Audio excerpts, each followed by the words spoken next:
Bravery is contagious. Indeed, that's the driving force behind the Me Too movement. And you sharing your story is going to have a lasting, positive impact on so many survivors in our country. We owe you a debt of gratitude for that, Doctor. Now, some senators have suggested you were simply mixed up about who assaulted you. An ally of Judge Kavanaugh in the White House even promoted a wild theory about a Kavanaugh lookalike. Wild theory about a Kavanaugh lookalike. You immediately rejected that theory,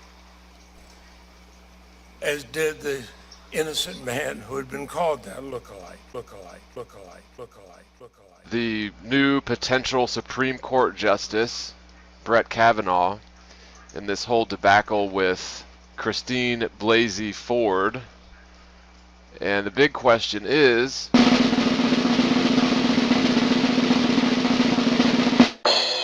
Christine Ford actually Brett Kavanaugh?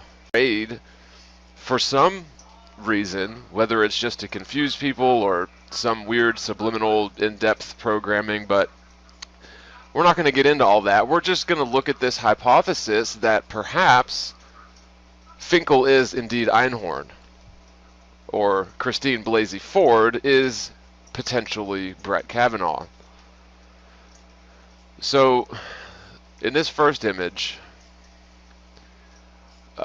really the only thing, these are from the same hearing where Kavanaugh was completely missing during Ford's testimony, and Ford was completely missing during Kavanaugh's testimony about her allegations that he did some naughty things while he was in high school and she was attending the same high school with him. Now, the only thing I had to do to this picture is scale them to size proportionally, so they're about the same size, and then tilt Kavanaugh's picture just a few degrees clockwise. And scarily enough, I gotta say, this is almost an exact match. And based on my preliminary investigation, I would say, hands down, it is entirely possible that Finkle is Einhorn, Kavanaugh is Blasey Ford. Now, you'll notice she is wearing some pretty thick glasses, so pay attention to the line of her face. As it gets behind the lens of her glass, you see some magnification and refraction. So what that means is any area behind this lens is going to be disproportionately magnified. And so with that in mind, it was pretty much impossible to match up their faces perfectly without the eyes being off kilter.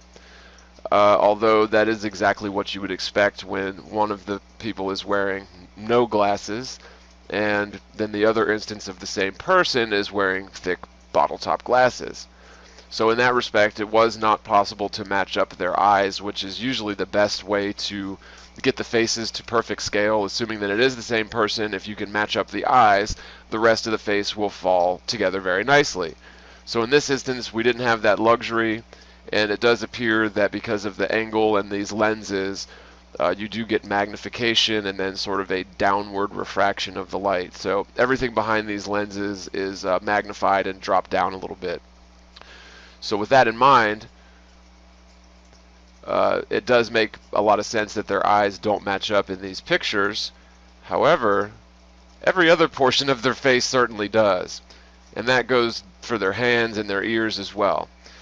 The only real discrepancy I could find was in their teeth, although things can be done to change someone's teeth, especially if they've got false teeth that they can insert and have a couple of different sets of that for their disguise. And this really is a good disguise because Blasey has the thick bottle top glasses, she has the hair covering most of her face, but I gotta tell you, right down to the damn chin dimple and right down to their nostrils lining up precisely, this appears to be one and the same person. So let's look a little closer at this chin dimple that is on both Kavanaugh and Ford's face. Just identical chin dimple there. The nostrils, we'll see if we can zoom in a little more on the nostrils, line up precisely, and perhaps a little bit of a different angle on the faces, but just look how when you redraw his nose over hers, Although there are some differences in the nose because apparently she's got some sort of a prosthetics, if you will. Maybe there's a better term than that, but this is just absolutely uncanny.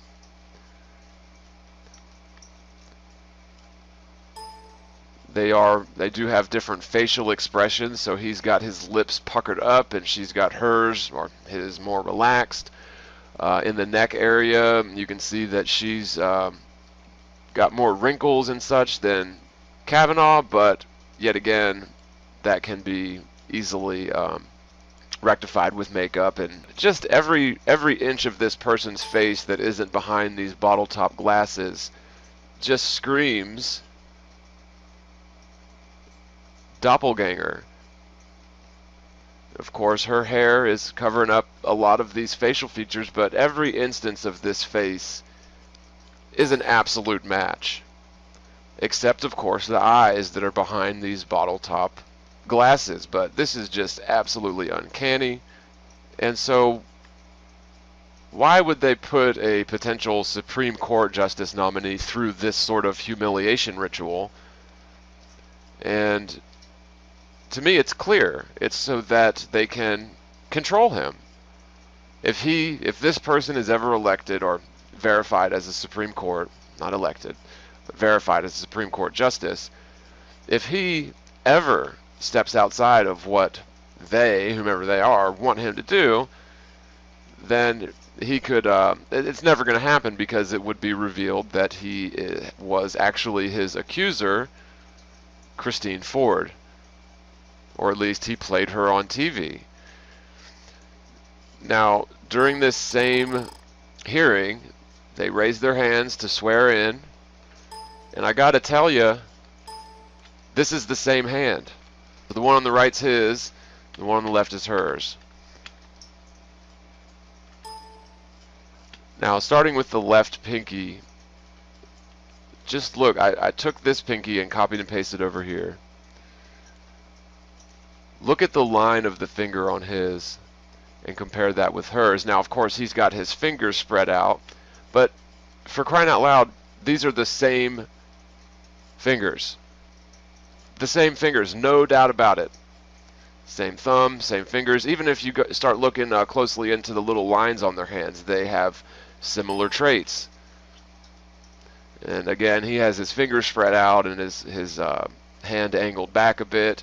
Hers is more perpendicular to the ground, and the fingers are tightly clenched together.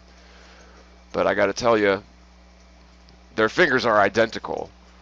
Their faces are identical, and you can literally complete her nostrils with his nostrils. What are the odds of that? What are the odds that an accuser and the accused have the identical face?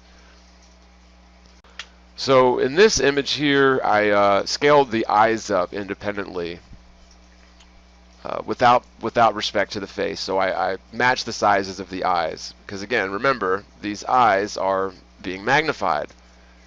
And it is, yet again, uncanny. The eyes are perfect matches. Again, the lighting was a bit different for each, but identical.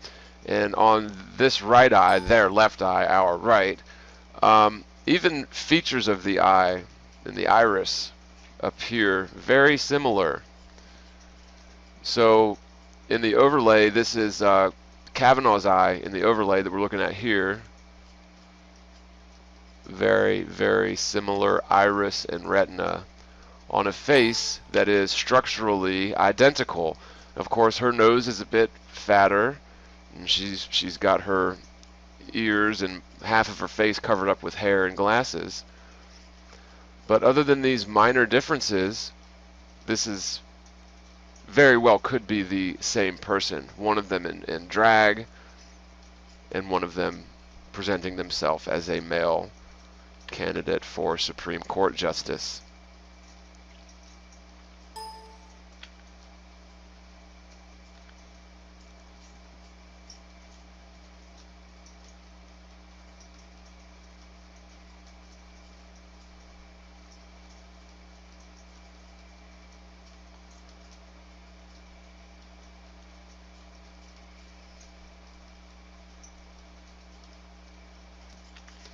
We will take a look at the teeth because, as I said, this was really the only portion of the face that I could not rectify, couldn't match them up. As you can see, the angle of her teeth, these two front teeth have an angle coming into one another where his are relatively flat and straight. Her bottom teeth are crooked while his bottom teeth are straight. And so this is really the only piece of evidence to suggest that it may not be the same person, although if he had his teeth pulled and is able to insert different sets of dentures or false teeth, then that could very easily be rectified. All in all, I would say that there very well may be something to this, and I would not be surprised whatsoever to learn that Brett Kavanaugh is in fact his Me Too accuser, Christine Blasey Ford. A wild theory about a Kavanaugh look-alike. My name is Jonna Mendez, and I was chief of disguise at the CIA. I am here because I believe it is my civic duty to tell you what happened to me while Brett Kavanaugh and I were in high school. Light disguise can be something as simple as a wig, maybe some facial hair, maybe some glasses, not a big deal. The other extreme is advanced disguise that you would use for up close and personal for an extended period of time, where the person you were talking to would have no idea that you were not in true face. One of the things that was going on when I was chief of disguise was an enormous research program into the new advanced disguise system. It was basically the masks that everybody always wondered if we used masks, and this was the beginning. This is a series of photographs of when I met George H.W. Bush in the Oval Office and revealed to him that I was briefing him wearing a mask. You would not mix up somebody else with Brett Kavanaugh, is that correct? Correct. When you go to disguise a person, the general idea is that you're going to meet with someone in this disguise and they're going to write a memo of the person that they just met with. We want every item in that memo that describes you to be wrong. If we're looking at a man and we want to change the way he looks, start at the top, and the first thing that comes up is hair. What's he got and what do you want to do with it? If he has curly hair, you want to go straight. If he has dark hair, you might want to go light. If he's young, you might want to throw in some gray. If he's old, you might want to cover up the gray. We have made prostheses on occasion. You could actually change cheekbones. You can add something here. You can add a forehead. You can do a nose. We could do what we call dental facades. We can change actually the shape of your face with the right dental facade. The last thing is artificial palates. We take an impression of the top of your mouth. They can change your enunciation. They can cause a slight lisp. It's a little bit different with everybody who wears one, but if it's enough, it's very useful. Disguise isn't just all about the facial oval. It's about how you dress, how you present yourself in a public environment. I have described the events publicly before. At the highest levels of American government. I am terrified. All 10 years old?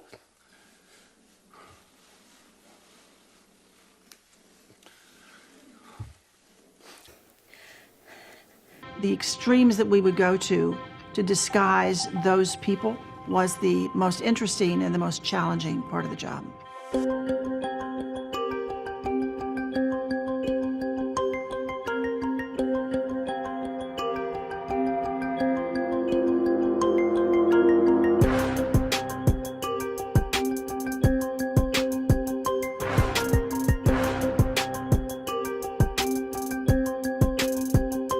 Look-alike.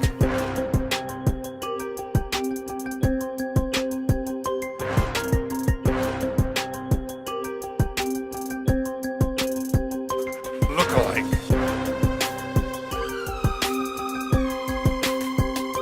Look-alike.